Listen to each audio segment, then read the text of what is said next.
again, everybody, and welcome to another edition of Browns Latest. I'm Dave Grendzynski, but you could call me Grizzer. A lot of people do, and this is where we get you caught up on some of the latest news and the tidbits that are tied to our favorite team in the NFL. That is, of course, the Cleveland Browns. The elf on the wall may have given it away. Thank you to everyone who has liked our previous episodes. To all of you who have subscribed to the channel, we are now rounding third and heading home on 14,000 subscribers. When we get to 14,000, we will give the orange quarter zip a rest for just one show. We'll change up the fit at 14,000 for just one show. And thank you to all of you who get your comments down there in the viewer comment section. Now, coming up on today's show, we're still on Jim Schwartz watch. But the list of teams that may have wanted him just got shorter. Todd Monken has already said he is going to call the plays. So let's find out what we can expect. PFF's list of highest graded college wide receivers is out. And I was surprised where a couple of my favorites landed on this list. And in the viewer comments, what Jim Schwartz doesn't realize. Oh, okay. Well, we're going to have to find out about it. Speaking of old Jimmy boy, the Schwartz is not with us. I feel like we're back on Coach Watch or Panda Watch, like on Anchorman when it was Panda Watch. Get me that panda. It's like we're just on Schwartz Watch now. Waiting, we were waiting for a head coach, and nothing is ever easy in Cleveland. Really for anything. Like you feel like you got the right guy to be the head coach, but there's still drama. And so we sit here and we wait. We wait for Schwartzy to figure out, is the Schwartz with us or is the Schwartz not with us? Right now, the Schwartz is still not with us. And so hopefully that will change soon. But there's already been some talk about where Schwartz could end up. Good news and bad news. Okay, we'll start with the bad news. The bad news is Albert Breer said, and I think this makes a ton of sense.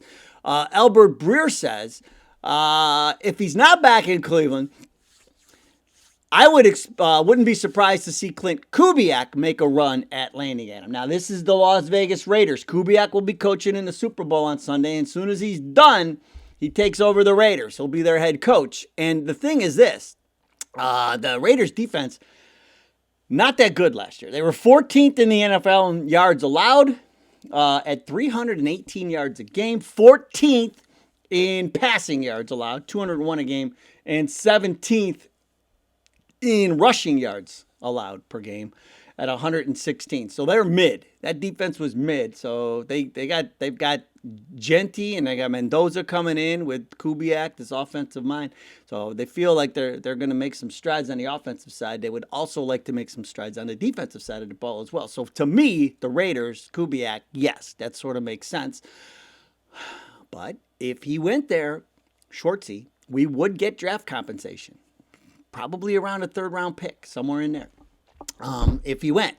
Now, the list of teams that he could have gone to got shorter overnight because Vic Fangio now is expected to stay with the Eagles and be their defensive coordinator. A lot of people thought that Schwartzy was doing this to kind of pave his way back to Philadelphia. And so that doesn't look like it's going to happen.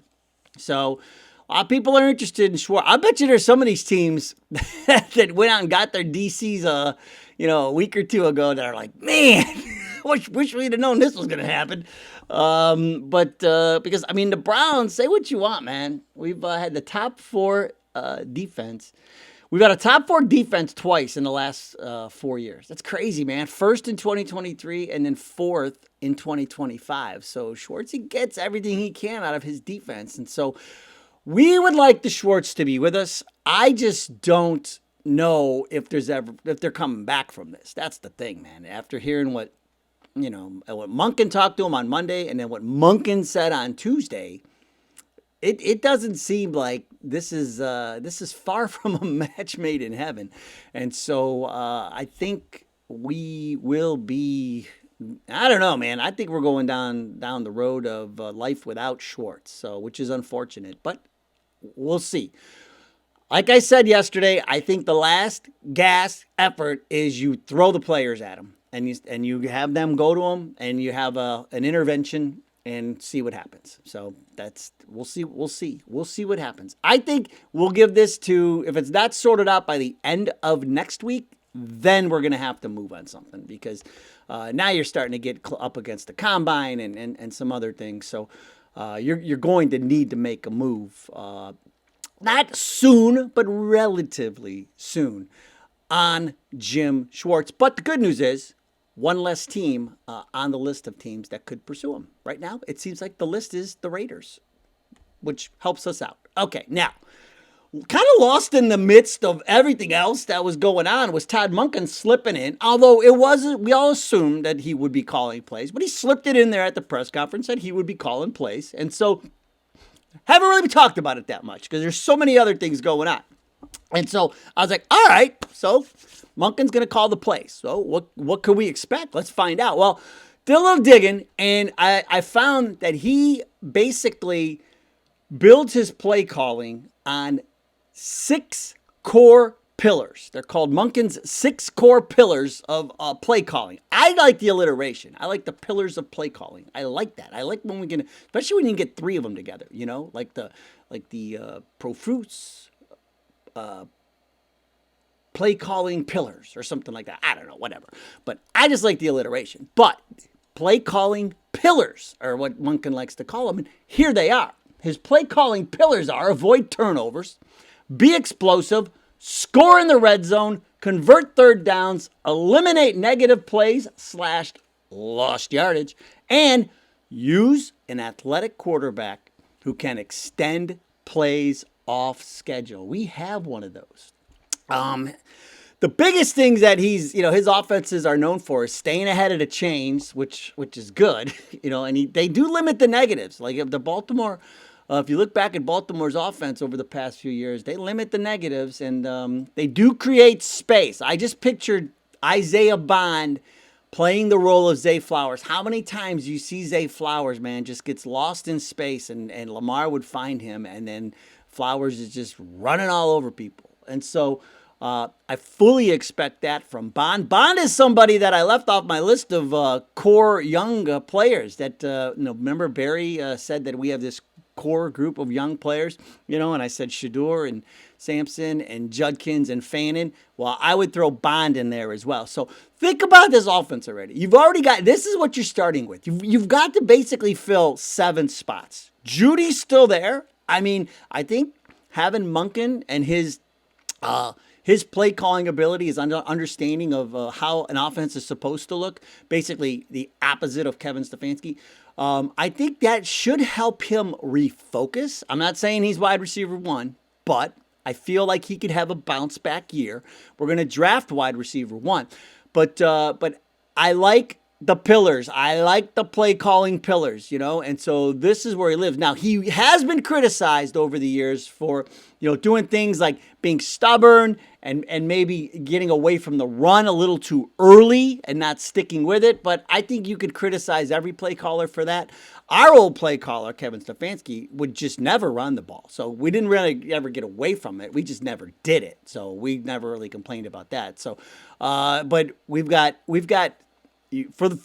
our setup fits in very well with these pillars, and so that's what you can expect when Todd Monken is calling the plays next season. Those 6 play calling pillars that I like, and so like I said, Bond I think will be a big part of this, and I just picture him being Zay Flowers, and we will draft our wide receiver 1. Now, speaking of our wide receiver 1 and drafting him.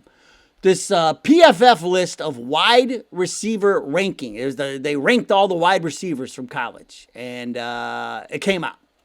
And I was actually surprised by some of the, not by the names on the list, but where they ended up. So let's go through this. And we're also going to talk about where they're projected to be drafted. So whether or not we could get these guys at either 6 or 24. Depending on what happens at 6, like if your top guy goes before 6, do you flip and take a Caleb Downs, or do you just go tackle at 6? Same thing down at 24. If you go wide receiver at 6, you could go tackle at 24, or vice versa. What wide receivers will be available at 24? So let's walk through this. The wide receiver rankings according to PFF, and right at the top, Mekhi Lemon from USC, and Lemon. What's weird with Lemon is that they have him like third wide receiver in the class, but he's at the top of the PFF rankings. So they definitely a first round pick, and they have him actually going off the board as to the Giants even at 5, which would be great because that would mean Carnell Tate is still available. Other mocks have them linked to the Rams at 13, the Jets, the Ravens. So anybody who doesn't need a quarterback and has a quarterback and is looking for help on the wide, at wideout, Lemon is going to be right up there. And then how about Charlie Becker, man? Well, Jeremiah Smith is there, but he's not coming out till next year. He's a monster. I can't believe he was second. How was he second? That surprised me. And then Charlie Becker from Indiana, only sophomore, not even eligible for the draft. And so he's your third ranked wide receiver according to PFF. And then there's Tate, Carnell Tate from Ohio State, my guy, our guy. Hopefully, I'd love to see the Browns get him. He is also, he is wide receiver 1 in the class. When you look around, most of them. Tankathon has him going number 5 overall. That would be the Giants. I'm telling you, Giants are gonna muck things up for us because they got you've got Harbaugh there, right? And they got Neighbors, but they don't have much else at wide receiver.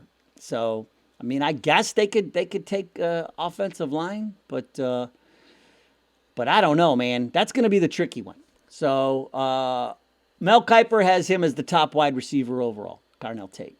So, he's commonly linked to the Giants at 5, possibly. I don't see the Jets, man. They need to do something about quarterback. So, I don't think they're going to be taken. They keep mentioning the Jets. So, then, as we move along the list, there's my guy, Denzel Boston. So, Tate and Boston right there. And Boston, the consensus big board rankings, they have him anywhere from 20 to 24. So Boston is a guy you might be able to get as low as 24. I don't think he's going to make it there, but that would be sweet if, depending on what we did at 6, if we take one of the tackles, you could easily, I would 100% take Boston down there at 24. But the NFL mock draft database, the consensus 24, late first round. So nothing wrong with that.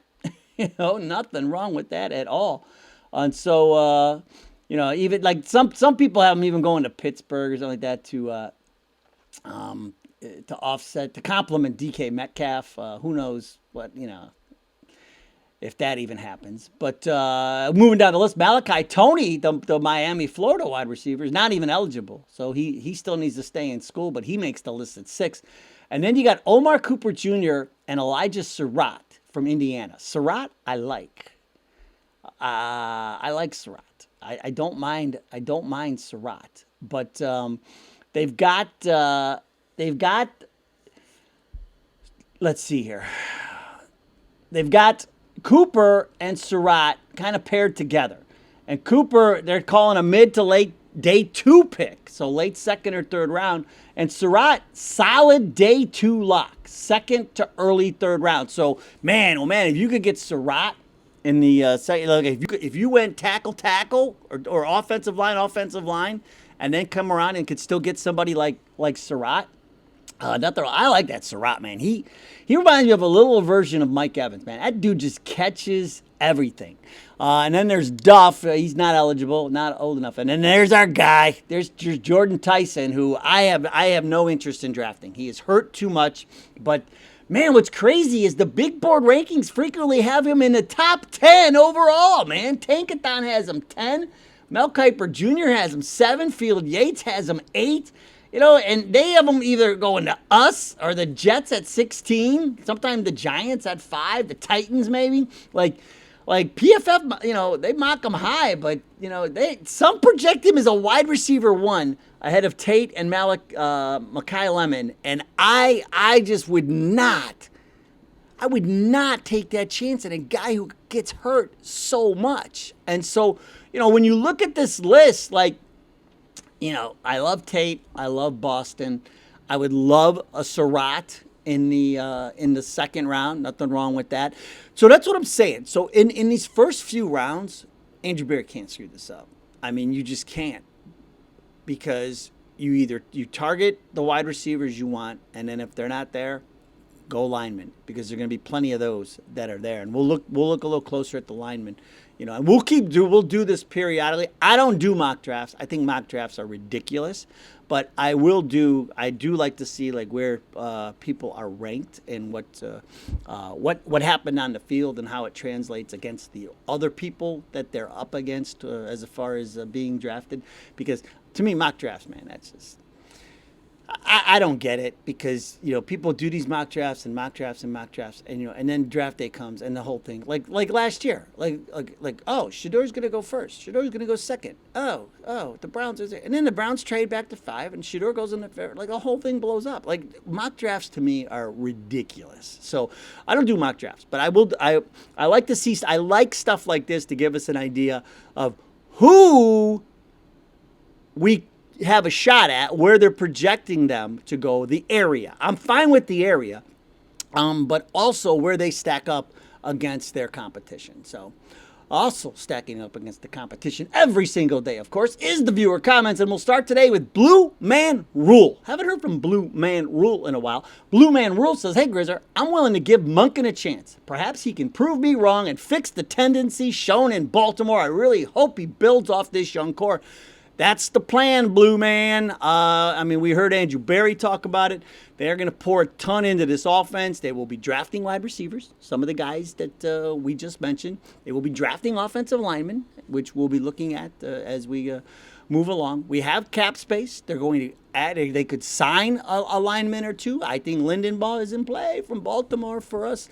And so I still think Lindenbaugh and likely, no pun intended, to become Browns. I don't see why Monken wouldn't be rattling the cage for that if you could get the right price on those guys. But no, I'm with you. I'm with you, Blue Man. You got to give Monken a chance. I mean, come on.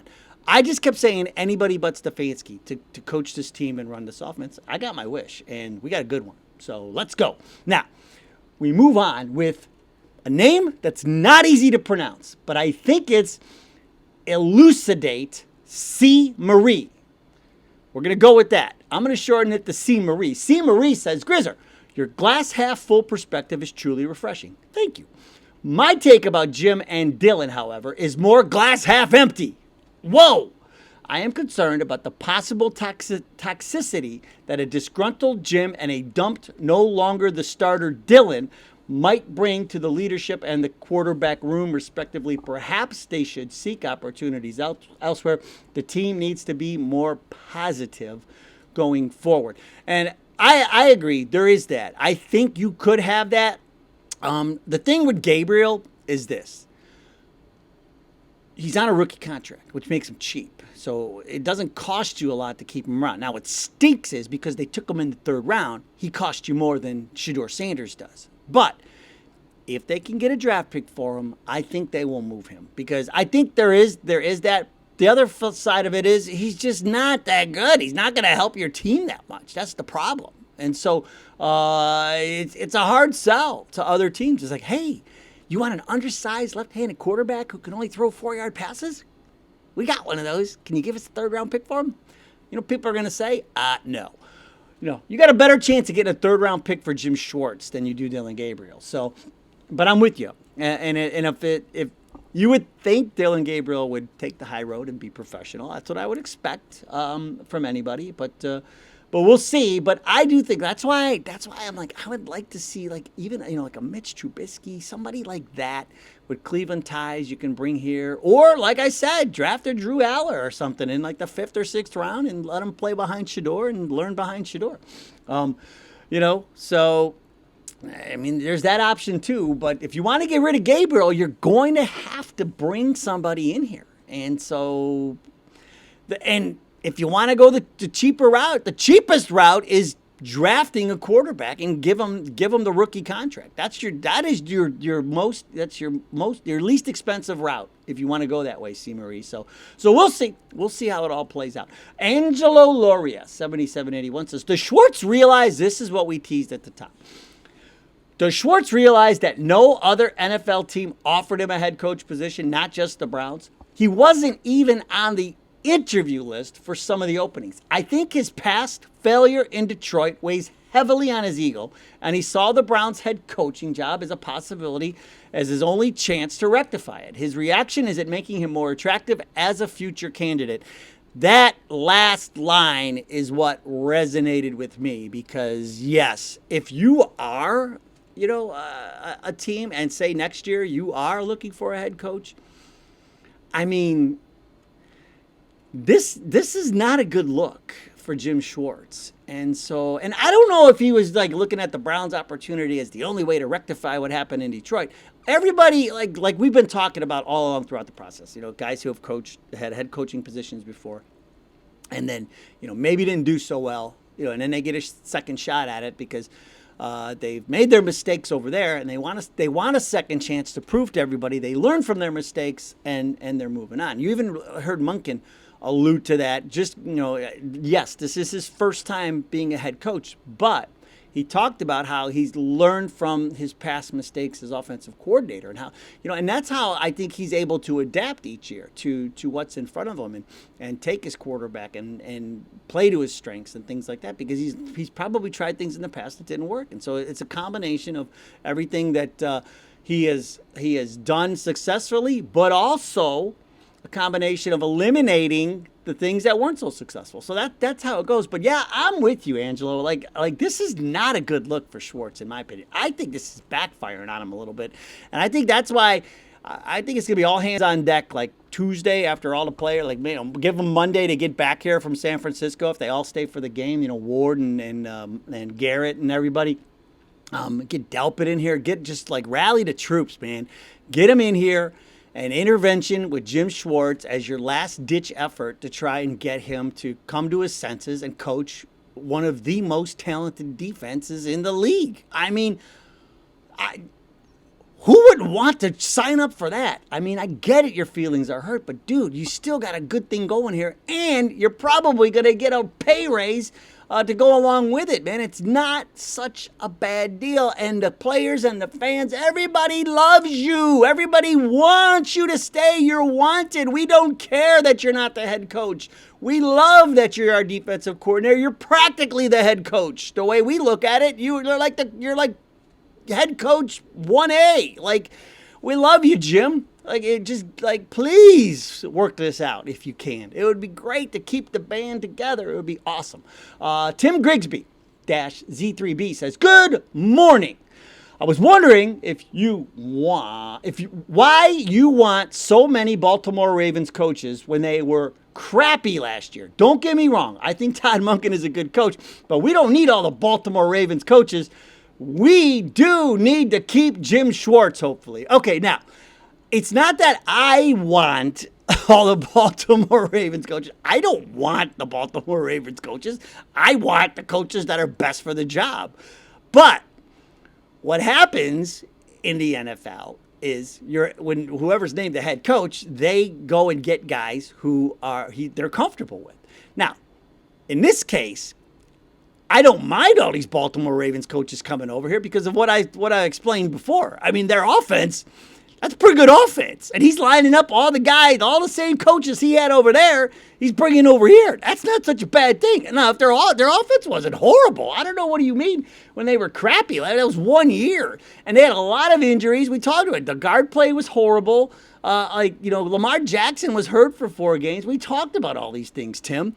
But the most important thing for me, when these Baltimore Ravens coaches are coming over here, Tim, and I've explained this a couple of times. If you want to go back and check out the past shows that I've talked about the Ravens coaches coming over here, is the winning pedigree they bring.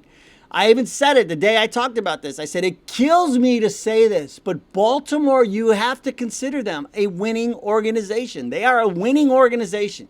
They know what it takes to win.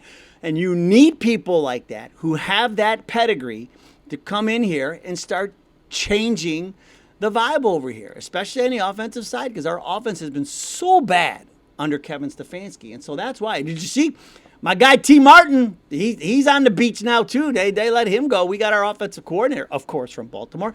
But who knows? Maybe we already got a quarterbacks coach, too. But maybe they find a role for T. Martin, too, to help work with Shedeur. I don't know. Maybe he could be his personal advisor or something. But he was instrumental in helping Lamar develop his pocket passing game too. So he was all a part of that. All these guys that we're bringing in. And so it's not that I want the Baltimore coaches, Tim. I just think it makes a lot of sense in this case. And so I think it's going to pay off in the long run for sure. But Tim, great take. I appreciate it.